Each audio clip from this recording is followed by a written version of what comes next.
K R ನಗರದಲ್ಲಿ ಮಹಿಳೆ ಅಪಹರಣ ಪ್ರಕರಣಕ್ಕೆ ಸಂಬಂಧಪಟ್ಟಂತೆ ಮಾಜಿ ಸಚಿವ ಎಚ್.ಡಿ. ರೇವಣ್ಣ ಬಂಧನ ಆಗಿದೆ. ನಿನ್ನೆ ತಡರಾತ್ರಿ ಸ್ವಲ್ಪ ಒತ್ತಡದಲ್ಲೇ ಕಾಲ ಕಳೆದಿದ್ದಾರೆ ಎಚ್.ಡಿ. ರೇವಣ್ಣ ಅಂತ ಹೇಳಲಾಗ್ತಾ ಇದೆ. ಸರಿಯಾಗಿ ನಿದ್ರಿಸದೆ ಚಿಂತೆಯಲ್ಲೇ ಇದ್ರಂತೆ ಮಾಜಿ ಸಚಿವ ಎಚ್.ಡಿ. ರೇವಣ್ಣ.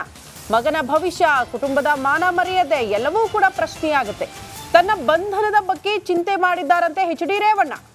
ನಿನ್ನೆ ಬಹಳ ಆಸೆ ಇಟ್ಕೊಂಡಿದ್ರು, ನಿರೀಕ್ಷಣಾ ಜಾಮೀನು ಸಿಗಬಹುದು, ಬೇಲ್ ಸಿಗಬಹುದು, ಇದರಿಂದ ತಾತ್ಕಾಲಿಕ ರಿಲೀಫ್ ಸಿಗಬಹುದು ಅಂತ ಇಡೀ ದಿನ ನಿರೀಕ್ಷೆಯಲ್ಲಿದ್ರು. ಬಟ್ ನಿನ್ನೆ ರಾತ್ರಿ ಆಗಿರುವ ಬೆಳವಣಿಗೆ ಗಮನಿಸ್ಬಿಟ್ರೆ ನೇರವಾಗಿ ಎಚ್.ಡಿ. ದೇವೇಗೌಡರ ನಿವಾಸಕ್ಕೆ ಹೋಗಿ ಎಚ್.ಡಿ. ರೇವಣ್ಣ ಅವರ ಬಂಧನ ಆಗುತ್ತೆ. ಅಂದ್ರೆ ಸಹಜವಾಗಿ ಬಂಧನ ಒಂದ್ ಕಡೆ ಆದ್ರೆ ಪಕ್ಷದ ಮಾನ ಮರ್ಯಾದೆ ಪ್ರಶ್ನೆ.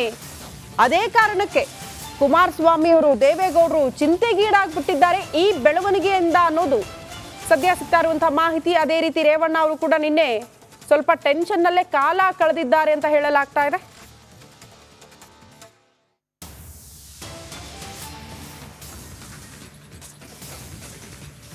ದೇವೇಗೌಡರಿಗೆ 91-92 ವರ್ಷ ವಯಸ್ಸಾಗಿದೆ. ಈ ಸಂದರ್ಭದಲ್ಲಿ ಪಕ್ಷದಲ್ಲಿ ಆಗಿರುವಂತಹ ಈ ಬೆಳವಣಿಗೆ, ತಮ್ಮ ಮಗನ ವಿಚಾರದಲ್ಲಿ ಆಗಿರುವಂತಹ ಬೆಳವಣಿಗೆ, ತಮ್ಮ ಮೊಮ್ಮಗನ ಈ ಅಶ್ಲೀಲ ವಿಡಿಯೋಗಳು ಹರಿದಾಡಿರುವಂತಹ ವಿಚಾರಕ್ಕೆ ಸಂಬಂಧಪಟ್ಟಂತೆ ಎಷ್ಟರ ಮಟ್ಟಿಗೆ ಟೆನ್ಷನ್ ಆಗಿರಬಹುದು ಅಂತ. 60 ವರ್ಷದ ರಾಜಕೀಯ ಜೀವನದಲ್ಲಿ ಯಾವತ್ತೂ ಕೂಡ ಇಂತಹ ಬೆಳವಣಿಗೆಗಳಾಗಿರ್ಲಿಲ್ಲ ಪಕ್ಷಕ್ಕೆ ಸಂಬಂಧಪಟ್ಟಂತೆ. ಸಂತ್ರಸ್ತೆಗೆ ಎಸ್ಐಟಿ ವಿಚಾರಣೆಗೆ ಒಳಪಡಿಸಿದಂತ ಸಂದರ್ಭದಲ್ಲಿ ಒಂದಷ್ಟು ಮಾಹಿತಿನ ಕಲೆ ಹಾಕಿದ್ದಾರೆ. ನನ್ನನ್ನ ಬಿಟ್ಟು ಬಿಡಿ, ನನಗೆ ಯಾಕಿದೆಲ್ಲ ಅಂತ ಸಂತ್ರಸ್ತೆ ಹೇಳ್ಕೊಂಡಿದ್ದಾರಂತೆ. ಅಧಿಕಾರಿಗಳ ವಿಚಾರಣೆಯ ಸಂದರ್ಭದಲ್ಲಿ ಸಂತ್ರಸ್ತೆ ಈ ಹೇಳಿಕೆ ಕೊಟ್ಟಿದ್ದಾರೆ. ಪ್ರಕರಣದಲ್ಲಿ ಸಾಕಷ್ಟು ಭಯಗೊಂಡಿದ್ದಾರೆ ಸಂತ್ರಸ್ತೆ ಅಂತ ಹೇಳಲಾಗ್ತಾ ಇದೆ. ಈವರೆಗೂ ಯಾವುದೇ ಹೇಳಿಕೆಯನ್ನ ದಾಖಲು ಮಾಡಿಲ್ಲ ಸಂತ್ರಸ್ತೆ. ನಡಿ ಈಗ ಶುರು ಮಾಡೋಣ. ಕೇಸರಿಯಿಂದ ಮನೋಲ್ಲಾಸ ಮನಸ್ಸು ಮತ್ತೇರಿ ಕುಣಿದಾಡಿದೆ ನೋಡು, ಮನಸ್ಸು ಮತ್ತೇರಿ ಕುಣಿದಾಡಿದೆ ನೋಡು. ಕ್ಷಣ ಕ್ಷಣವೂ ಆಚರಿಸಿ ಕೇಸರಿ ಹಬ್ಬ. ವಿಮಲ್ ಬಾಯಲ್ಲಿ ಹೇಳಿ ಕೇಸರಿ. ಹೀಗಾಗಿ ಅಧಿಕಾರಿಗಳಿಂದ ನಿರಂತರವಾಗಿ ಕೌನ್ಸಿಲಿಂಗ್ ಆಗ್ತಾ ಇದೆ. ಸಂತ್ರಸ್ತೆಗೆ ಧೈರ್ಯ ಹೇಳೋದಕ್ಕೆ ಮಗನನ್ನ ಕೂಡ ಕರೆಸಿದ್ದಾರಂತೆ ಎಸ್ಐಟಿ ಟೀಮ್ನವರು. ಮಗನೇ ಬಂದು ತಾಯಿ ಕಾಣೆಯಾಗಿರುವಂತಹ ಪ್ರಕರಣ ದಾಖಲು ಮಾಡಿದ್ರು. ಅದೇ ಕಿಡ್ನಾಪ್ ಕೇಸ್ಗೆ ಸಂಬಂಧಪಟ್ಟಂತೆ ಒಂದ್ ಕಡೆ ಎಚ್.ಡಿ. ರೇವಣ್ಣ ಅವರ ಬಂಧನ ಕೂಡ ಆಯ್ತು. ಮತ್ತೊಂದು ಕಡೆ ಭವಾನಿ ರೇವಣ್ಣ ಅವರ ಸಂಬಂಧಿಯ ಬಂಧನ ಕೂಡ ಆಗಿತ್ತು. ಇದೇ ಪ್ರಕರಣಕ್ಕೆ ಸಂಬಂಧಪಟ್ಟಂತೆ ನಿನ್ನೆ ಹೋಗಿ ಎಸ್ಐಟಿ ಅಧಿಕಾರಿಗಳು ಸಂತ್ರಸ್ತೆಯನ್ನ ರಕ್ಷಣೆ ಮಾಡಿಕೊಂಡು ಕರ್ಕೊಂಡು ಬಂದಿದ್ದಾರೆ. ಎಲ್ಲಿದ್ರು ಆ ಸಂತ್ರಸ್ತೆ ಅಂದ್ರೆ ಎಚ್.ಡಿ. ರೇವಣ್ಣ ಅವರ ಆಪ್ತ ಸಹಾಯಕನ ಮನೆಯಲ್ಲೇ ಸಿಕ್ಕಿದ್ದಾರೆ. ಹಾಗಾಗಿ ಒಂದಷ್ಟು ಅನುಮಾನಗಳು ಈ ಪ್ರಕರಣಕ್ಕೆ ಸಂಬಂಧಪಟ್ಟಂತೆ. ಒಂದ್ ಕಡೆ ಮಗ ಕಿಡ್ನಾಪ್ ಪ್ರಕರಣ ದಾಖಲು ಮಾಡಿದ್ರು ಕೂಡ ಈ ಪ್ರಕರಣದಲ್ಲಿ ಸಂತ್ರಸ್ತೆಯ ಹೇಳಿಕೆ ಬಹಳ ಬಹಳ ಮಹತ್ವ ಪಡೆದುಕೊಳ್ಳುತ್ತೆ. ಹೌದಾ, ಎಚ್.ಡಿ. ರೇವಣ್ಣ ಮತ್ತು ಭವಾನಿ ರೇವಣ್ಣ ಅವರು ನಿಮ್ಮನ್ನ ಕಿಡ್ನಾಪ್ ಮಾಡಿಸಿದ್ರ? ಯಾವ ಕಾರಣ ಕಿಡ್ನಾಪ್ ಮಾಡಿಸಿದ್ರು?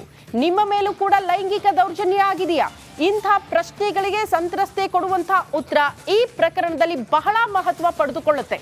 ಹಾಗಾಗಿ ಸಂತ್ರಸ್ತೆಯ ಹೇಳಿಕೆಯನ್ನ ದಾಖಲು ಮಾಡಿಕೊಳ್ಳೋದಕ್ಕೆ ಎಸ್ಐಟಿ ಅಧಿಕಾರಿಗಳು ನಿರಂತರವಾಗಿ ಪ್ರಯತ್ನ ಮಾಡ್ತಾ ಇದ್ರು ಕೂಡ ಸಂತ್ರಸ್ತೆ ಇಲ್ಲಿ ತನಕ ವಿಚಾರಣೆಯಲ್ಲಿ ಯಾವುದೇ ಮಾಹಿತಿಯನ್ನ ಬಿಟ್ಟು ಕೊಟ್ಟಿಲ್ಲ ಅಂತ ಹೇಳಲಾಗ್ತಾ ಇದೆ. ಇಫ್ ಸಪೋಸ್ ಸಂತ್ರಸ್ತೆ ಏನಾದ್ರೂ ಹೇಳಿಕೆಯನ್ನ ಕೊಡದೆ ಹೋದ್ರೆ ಈ ಪ್ರಕರಣದ ತನಿಖೆ ಕೂಡ ಸ್ವಲ್ಪ ಕಷ್ಟ ಆಗಬಹುದು ಎಸ್ಐಟಿ ಅಧಿಕಾರಿಗಳಿಗೆ ಅಂತ. ಮಗ ಹೇಳಿರೋದು ಹೌದು, ನನ್ನ ತಾಯಿ ಕೂಡ ಲೈಂಗಿಕ ದೌರ್ಜನ್ಯಕ್ಕೆ ಒಳಗಾಗಿದ್ದಾರೆ, ನಂತರ ಆಕೆಯನ್ನ ಕಿಡ್ನಾಪ್ ಕೂಡ ಮಾಡಿಸಿದ್ದಾರೆ ಅಂತ ದೂರಿನಲ್ಲಿ ಉಲ್ಲೇಖ ಮಾಡಿದ್ದಾರೆ. ಬಟ್ ಎಷ್ಟರ ಮಟ್ಟಿಗೆ ಸಂತ್ರಸ್ತೆ ಈ ವಿಚಾರಕ್ಕೆ ಸಂಬಂಧಪಟ್ಟಂತೆ ತಮ್ಮ ಹೇಳಿಕೆಯನ್ನ ಕೊಡ್ತಾರೆ ಅನ್ನೋದು ಪ್ರಶ್ನೆ ಆಗ್ತಾ ಇದೆ.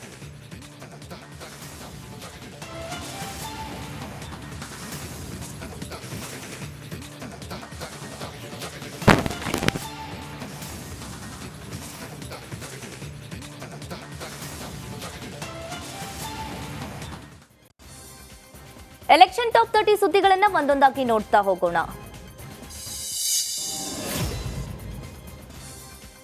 ಕಿಡ್ನಾಪ್ ಕೇಸಲ್ಲಿ ಮಾಜಿ ಸಚಿವ ಎಚ್.ಡಿ. ರೇವಣ್ಣ ಅರೆಸ್ಟ್ ಆಗಿದ್ದಾರೆ. ಕೆಆರ್ ನಗರ ಕಿಡ್ನಾಪ್ ಪ್ರಕರಣದಲ್ಲಿ ಪ್ರಜ್ವಲ್ ರೇವಣ್ಣ ಅವರನ್ನ ಬಂಧಿಸಲಾಗಿದೆ. ದೇವೇಗೌಡರ ಪದ್ಮನಾಭನಗರ ನಿವಾಸದಲ್ಲೇ ರೇವಣ್ಣನನ್ನ ಬಂಧಿಸಲಾಗಿದೆ.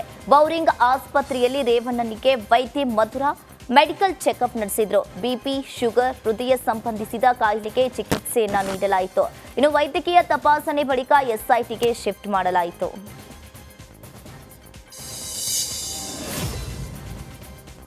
ಕಿಡ್ನಾಪ್ ಕೇಸ್ನಲ್ಲಿ ಬಂಧಿತರಾಗಿರುವ ಮಾಜಿ ಸಚಿವ ಎಚ್.ಡಿ. ರೇವಣ್ಣ ಎಸ್ಐಟಿ ಕಚೇರಿಯಲ್ಲಿ ವಾಸ್ತವ್ಯ ಹೂಡಿದ್ರು. ರೇವಣ್ಣ ಮಲಗೋದಕ್ಕೆ ಹೊಸ ಬೆಡ್ ವ್ಯವಸ್ಥೆ ಕೂಡ ಮಾಡಲಾಗಿತ್ತು.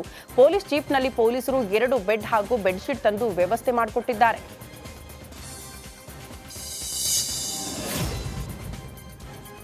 ಮಾಜಿ ಸಚಿವ ಎಚ್.ಡಿ. ರೇವಣ್ಣಗೆ ಹೆಜ್ಜೆ ಹೆಜ್ಜೆಗೂ ಸಂಕಷ್ಟ ಎದುರಾಗಿದೆ. ಇಂದು ನ್ಯಾಯಾಧೀಶರ ಮುಂದೆ ರೇವಣ್ಣ ಅವರನ್ನ ಎಸ್ಐಟಿ ಅಧಿಕಾರಿಗಳು ಹಾಜರುಪಡಿಸುವ ಸಾಧ್ಯತೆ ಇದೆ.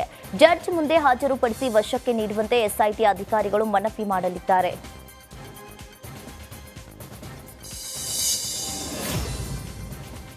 ಮಾಜಿ ಸಚಿವ ಎಚ್.ಡಿ. ರೇವಣ್ಣ ಬಂಧನ ಆಗ್ತಾ ಇದ್ದಂತೆ ಮಾಜಿ ಪ್ರಧಾನಿ ದೇವೇಗೌಡರ ನಿವಾಸಕ್ಕೆ ಕುಮಾರಸ್ವಾಮಿ ದೌಡಾಯಿಸಿದ್ರು. ಎಚ್ಡಿಡಿ ಜೊತೆ ಮುಂದಿನ ನಡೆ ಕುರಿತು ಚರ್ಚೆ ನಡೆಸಿರುವ ಸಾಧ್ಯತೆ ಕೂಡ ಇದೆ. ಮಾಧ್ಯಮಗಳಿಗೆ ಯಾವುದೇ ಪ್ರತಿಕ್ರಿಯೆ ನೀಡದೆ ಬೆಂಗಾವಲು ಪಡೆ ಬಿಟ್ಟು ಕುಮಾರಸ್ವಾಮಿ ಏಕಾಂಗಿಯಾಗಿ ಹೋಗಿದ್ದಾರೆ. ಕುಮಾರಸ್ವಾಮಿ ನಿರ್ಗಮಿಸಿದ ಕೆಲ ಹೊತ್ತಲ್ಲೇ ಬೆಂಗಾವಲು ಪಡೆ